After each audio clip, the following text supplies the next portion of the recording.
ಪಲ್ನಾಡು ಜಿಲ್ಲೆಯ ಚಿಲಕಲೂರಿ ಪೇಟೆ ಬೈಪಾಸ್ ರಸ್ತೆಯ ಬಳಿ ಮುಂಜಾನೆ ಭೀಕರ ರಸ್ತೆ ಅಪಘಾತ ಸಂಭವಿಸಿದೆ. ವಿಜಯವಾಡದಿಂದ ತಿರುಪತಿಗೆ ತೆರಳುತ್ತಿದ್ದ ಖಾಸಗಿ ಟ್ರಾವೆಲ್ ಬಸ್ ಒಂದು ಆಟೋ ರಿಕ್ಷಾಗೆ ಡಿಕ್ಕಿ ಹೊಡೆದಿದೆ.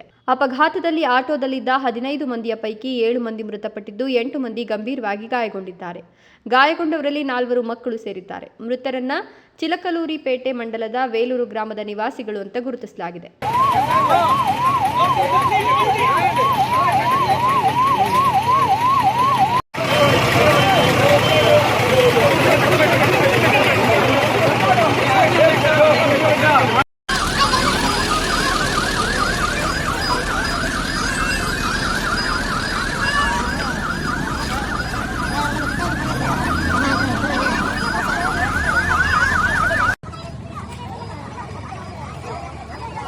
ಬಾಪಟ್ಲ ಜಿಲ್ಲೆಯ ಕೊಂಡಮಜಲು ಗ್ರಾಮದಲ್ಲಿ ನಡೆದ ಹುಟ್ಟುಹಬ್ಬದ ಕಾರ್ಯಕ್ರಮದಲ್ಲಿ ಭಾಗವಹಿಸಿ ವಾಪಸ್ ಬರುತ್ತಿದ್ದ ವೇಳೆ ಈ ದುರ್ಘಟನೆ ಸಂಭವಿಸಿದೆ ಅಂತ ತಿಳಿದುಬಂದಿದೆ.